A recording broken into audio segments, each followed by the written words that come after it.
अस्सलाम वालेकुम डॉक्टर जायक. वालेकुम अस्सलाम. आपका Okay. नाम और आपका पेशा? My name is Yashma Sadgil and I am an actress. जी हाँ. Okay, I know the time is limited, but I really want to address your contribution in my journey. There was a time when I had fallen into the trap of atheism back in the days when I was doing my bachelor's, but alhamdulillah, it was your videos and your lectures that brought me back to my religion and brought my spirituality back to me and my faith back to me. So alhamdulillah for that, and thank you for coming to my country and especially my city. You've been a mentor and you are my, I'm literally shaking right now, I'm so sorry. Okay, so the question is,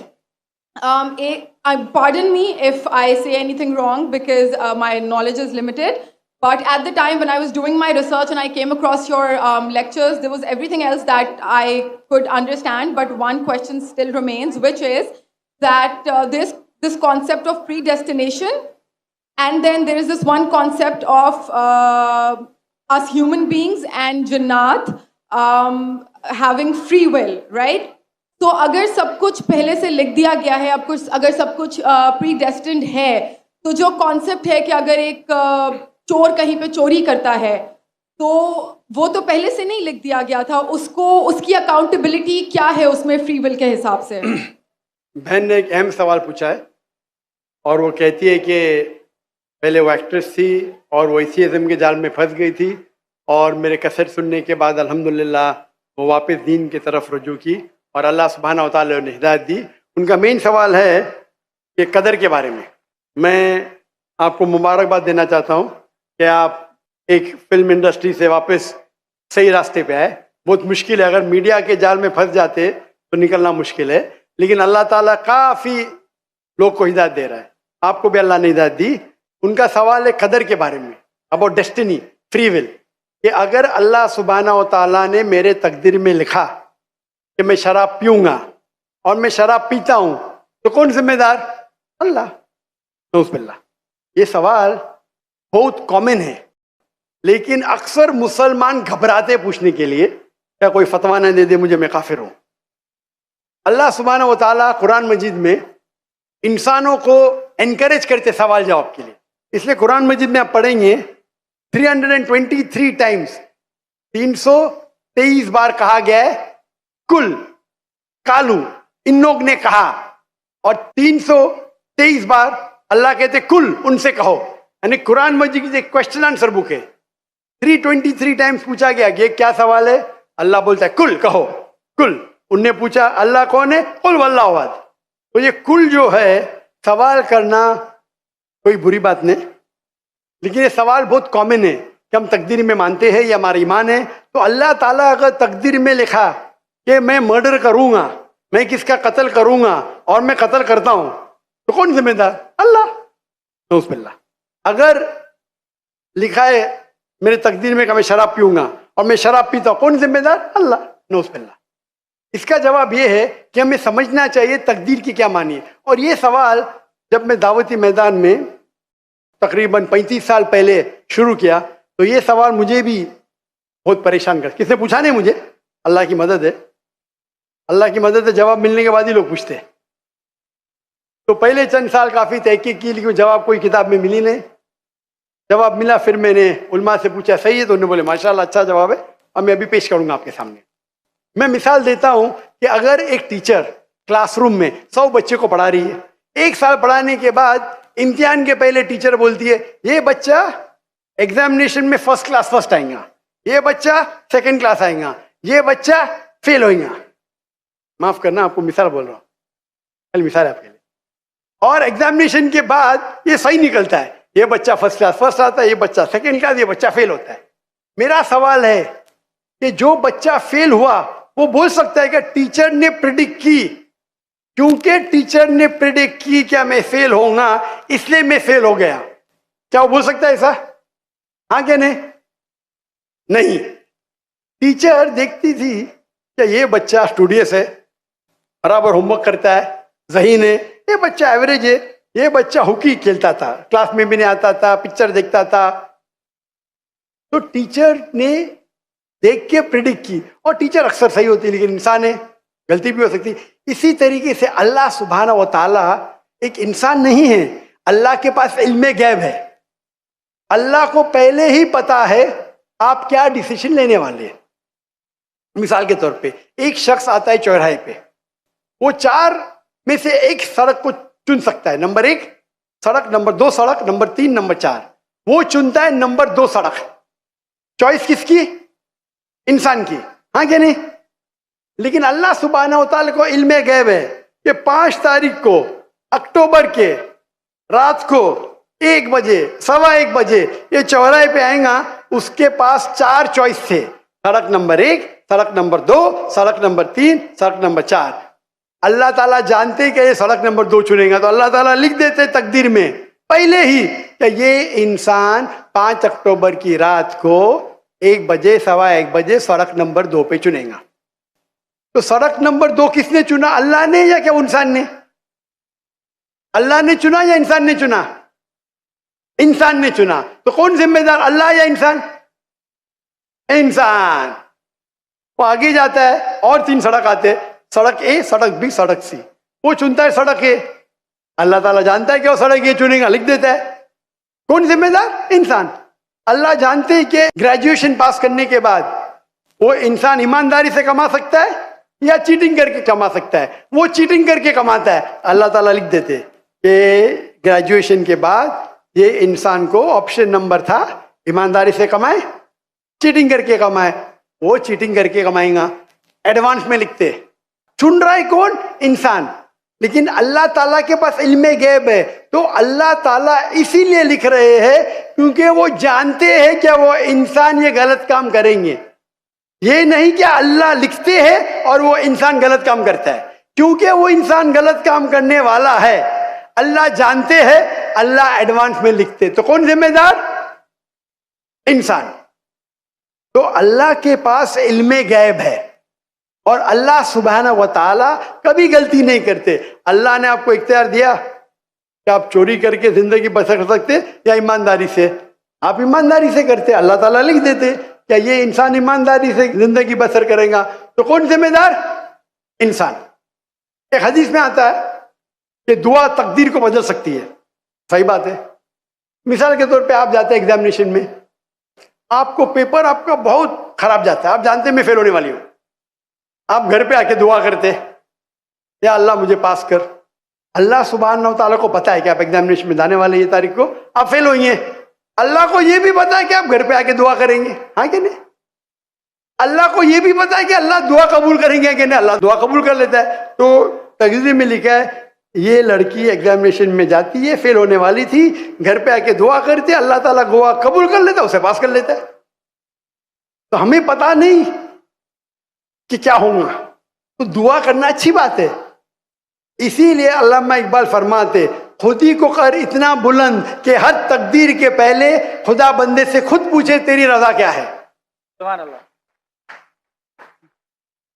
تو تقدیر کا مطلب اللہ سبحانہ و تعالیٰ نے آپ کو اختیار دیا ہے, 100% نہیں, 95%, 90. میں چاہتا ہوں میں دنیا کو تباہ کر دوں, اللہ تعالیٰ نہیں کرے گا.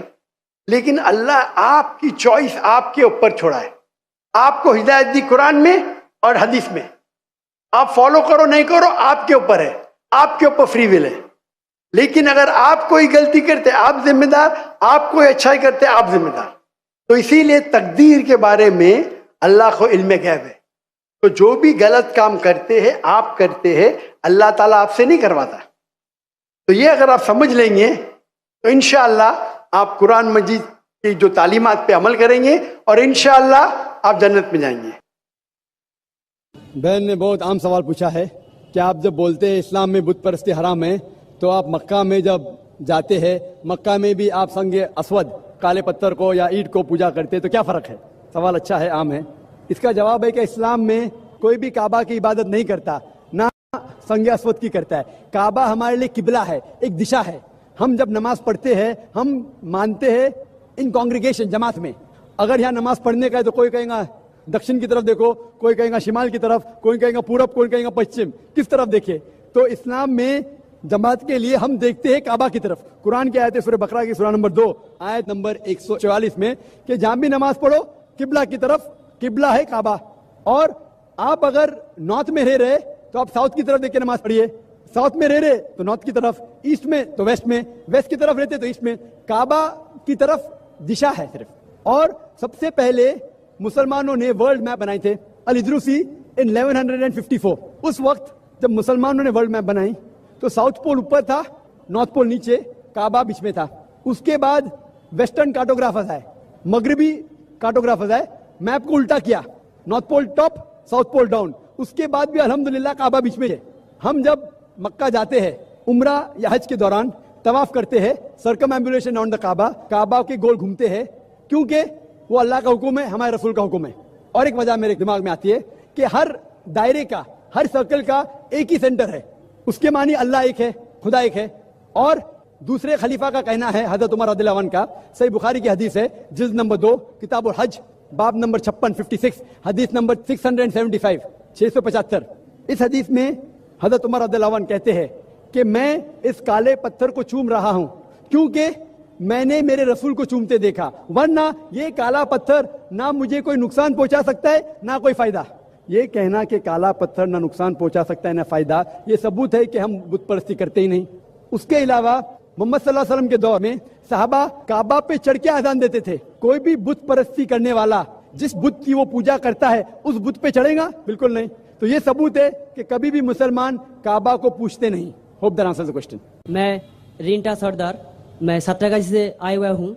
मेरा क्वेश्चन है, अपना पेशा बतलाएं। मैं एक व्यवसायी हूँ। जाकिर नायक से मेरा क्वेश्चन है, हर धर्म में ये बोला गया है शादी करने के लिए लड़का और लड़की को प्राप्त वयस्क होना चाहिए, यानी बालिग।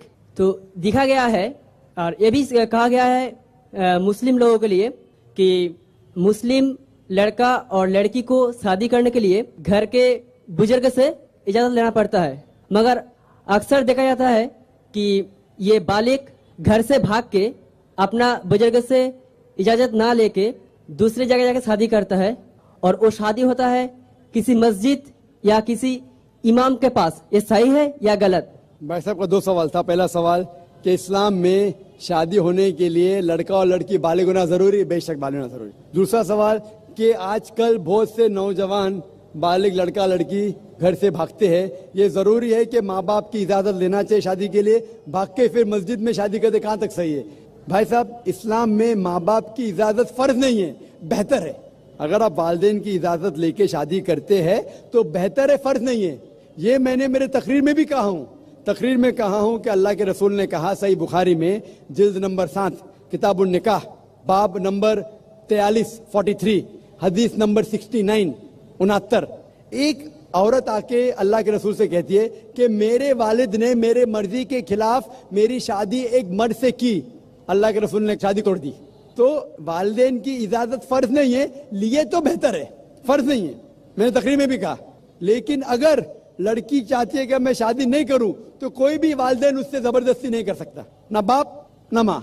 अगर लड़का चाहता है कि मैं शादी नहीं करूं तो कोई भी जबरदस्ती नहीं कर सकता। अगर मियाँ बीवी राजी तो क्या करेगा काजी? तो अगर मियाँ बीवी राजी है लेकिन सही तरीके से, लफड़े करके बाहर भागना नहीं चाहिए, हराम है इस्लाम में। होता है कि नौजवान लोग कॉलेज में मिलते हैं, लफड़े करते भागते, वो भी गलत है, वो भी गलत है। अगर लड़का लड़की मिलते कॉलेज में, दिल लगाया गधी से तो परी क्या चीज है, ये कहावत है। तो क्या होता है, इन लोग हिजाब को तोड़ते, पिक्चर देखने साथ में जाते, मस्ती करते, प्यार हो जाता है, फिर घर से भागते, तो वो भी गलत है। आप समझ रहे ना? तो अननेसेसरी बिना कोई वजह लड़का लड़की का मिलना बाहर नामहरम, ये हराम है। अगर कोई जानते अच्छा लड़का है कि सुना है आपने कि अच्छा लड़का है, इज्जतदार है, तो उसे पैगाम पहुंचाओ सही तरीके से, अपने वालिद के थ्रू उसके वालिदैन को पहुंचाओ, मिलो, बात करो, तहकीक करो, नो प्रॉब्लम। लेकिन अकेले जाके गार्डन में बैठना, थिएटर में बैठना आखिरी रो पे, ये सब हराम है। सही तरीके से पसंद है, शादी कर सकते, दोनों राजी है तो शादी कर सकते। Assalamu alaikum. My name is Dipan Chakravarti and I am a student as well. I am pursuing graduation and I also work in a call center. And my question is, why is it important for a woman to marry a third party if she wants to go back to her first husband after her first husband has given her talaq? भाई साहब का सवाल था कि जरूरी क्यों है कि अगर एक औरत अपने शोहर के साथ तलाक हो जाता है तो उसे दूसरे से थर्ड पार्टी से शादी करना जरूरी क्यों है पहले शोहर से वापस करने के लिए? ये सवाल है। सवाल अभी दोहरा है, जवाब दे रहा हूं मैं। ये लोगों को गलत फहमी है कि अगर मियाँ बीवी का तलाक होता है और अगर वो फिर से शादी करना चाहते हैं, ये गलत फहमी है लोगों की कि उसको तीसरे से शादी करना फर्ज है। कुरान में साफ तौर पे लिखा हुआ है सूरह बकरा में सूरा नंबर 2 आयत नंबर 228 से लेके 242 तक तलाक का पूरा डिटेल दिया गया है, किस तरीके से तलाक दिया जाता है। पहले मैंने कहा था कि आपस में समझौता होना चाहिए, नहीं होता है तो गेट एन आर्बिट्रर, एक बड़े को बुलाओ, शोहर की तरफ से बीवी की तरफ से समझौता करो, नहीं होता है तो तलाक बोलने के बाद इद्दत के 3 माह है। कुरान में लिखा है सूरह बकरा सूरा नंबर 2 आयत नंबर 228 के 3 माह, 3 महीने, 3 menstrual cycle is the period of waiting. इद्दत 3 महीने के बाद द डिवोर्स इज कंप्लीटेड। लेकिन 3 महीने के दरमियान अगर मियाँ बीवी वापस में रुजू होना चाहते तो हो सकते, तलाक नहीं होता है। लेकिन अगर 3 महीने तक रुजू नहीं होते और अलग हो जाते और 1 साल बाद उन्हें ख्याल आता है अरे हमने गलत किया, हम फिर से शादी करना चाहते, तो कुरान की आयत है सूरह बकरा सूरा नंबर 2 आयत number 232, do not prevent the women from marrying the former husband. आप औरतों को अपने पुराने शोहर से शादी करने से मत रोकिए। तो वो औरत फिर से अपने पहले शोहर से शादी कर सकती है, लेकिन नया निकाह नया महर, न्यू मैरिज न्यू महर। No no no, what you are saying is a misconception. I come to it. लोग समझते हलाला की जरूरत है, हलाला जैसी कोई चीज कुरान में है नहीं, उसको पढ़ाऊंगा। लेकिन फिर से शादी करने के बाद फिर से इन लोग जिंदगी बसर करते हैं, 3-4 साल बाद फिर से कुछ नाइतफाकी होती है, फिर से तलाक। वही तरीके से समझौता करो, बड़े को लेके आओ, तलाक बोलो, 3 माह रुको, फिर जाओ, फिर से 2 साल बाद याद आता है नहीं वापिस से रहेंगे, फिर से शादी कर सकते हैं, फिर निकाह, फिर महर, फिर से झगड़ा होता है, फिर तीसरी बार अगर तलाक होता है तो अल्लाह ताला फरमाते सूरह बकरा सूरा नंबर 2 आयत नंबर 230 में कहते कि तीसरी बार अगर तलाक देंगे तो फाइनल। इसके बाद आप फिर से मियाँ बीवी ने, जब तक आप थर्ड को नहीं मैरी करें। इसमें क्यों? ये शादी ब्याह गुड्डा गुड्डी का खेल थोड़ी है। बचपन में गुड्डा गुड्डी का खेल में शादी करो फिर से तलाक दो, एक दिन में 10 बार शादी कर सकते, बराबर ना? ये जिंदगी गुड्डा गुड्डी का खेल थोड़ी है। 3 महीने लगता है तलाक के लिए, इतना टाइम लगता है। प्राइवेट मीटिंग, फिर बड़े लोग से मीटिंग, फिर 3 माह, फिर जुड़ो प्यार से, एक दूसरे पे कीचड़ मत उछालो, फिर शादी करो। मैंने मेरी जिंदगी में